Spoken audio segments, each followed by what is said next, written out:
भदोही में भगवान परशुराम जन्मोत्सव समारोह का हुआ भव्य आयोजन। जन्मोत्सव समारोह में उत्तर प्रदेश सरकार के राज्य मंत्री डॉ दयाशंकर मिश्र हुए शामिल। भदोही जिले के ज्ञानपुर में स्थित श्यामा प्रसाद मुखर्जी पार्क में हुआ आयोजित भदोही विष्णु भगवान के छठवें अवतार भगवान श्री परशुराम जी का जन्मोत्सव के मौके पर भव्य समारोह का आयोजन किया गया, जहां पर समारोह में मुख्य अतिथि के रूप में उत्तर प्रदेश सरकार के राज्य मंत्री डॉ दयाशंकर मिश्र रहे। समारोह का शुभारंभ मुख्य अतिथि ने भगवान परशुराम का विधि विधान से पूजन किया और भगवान परशुराम के चित्र पर माल्यार्पण किया।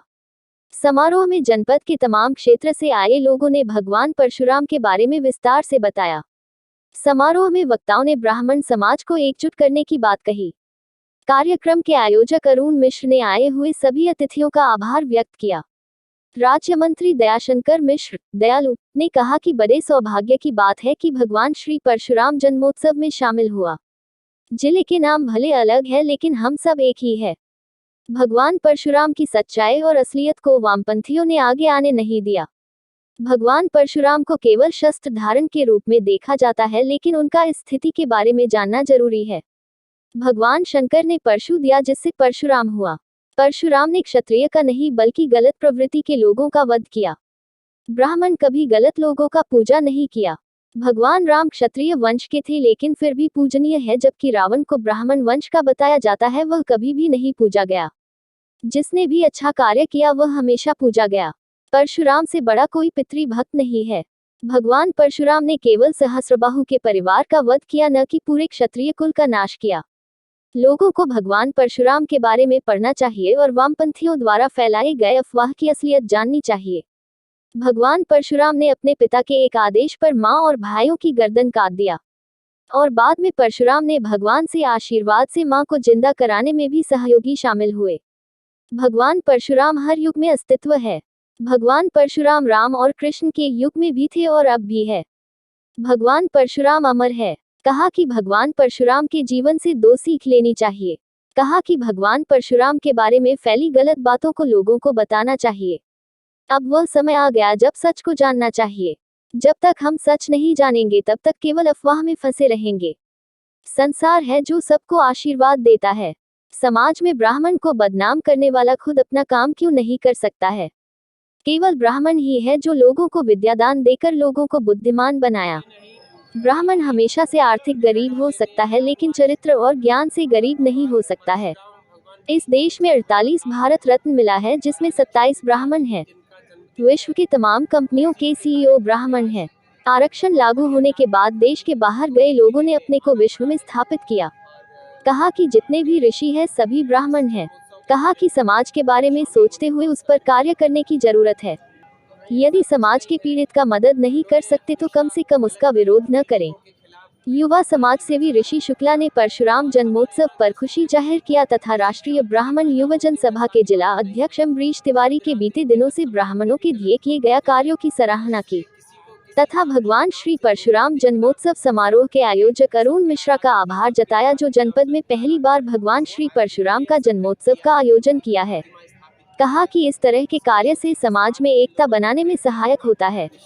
समारोह में भदोही जनपद के जिला पंचायत अध्यक्ष अनिरुद्ध तिवारी, ज्ञानपुर के विधायक विपुल दुबे, डा राकेश दुबे, अशोक उपाध्याय, श्यामधर उपाध्याय, रामेश्वर उपाध्याय, ब्रह्मजीत शुक्ला, डा आनंद मिश्र, गिरजा शंकर तिवारी, संजय पाठक, ऋषि शुक्ला, अम्बरीश तिवारी समेत भारी संख्या में लोग मौजूद रहे। स्टार न्यूज़ सच तक की कवरेज अनिल तिवारी की रिपोर्ट। भगवान परशुराम भगवान विष्णु के 6वें अवतार और आज अक्षय तृतीया के दिन जिनका जन्मदिन है, उसी के कार्यक्रम में आज भगवान हरिहरनाथ की धरती भदोही जिले में आना पड़ा है और उनके इस जन्मोत्सव के कार्यक्रम में शामिल होने का अवसर मिला है। तो नहीं, ऐसा कुछ नहीं है।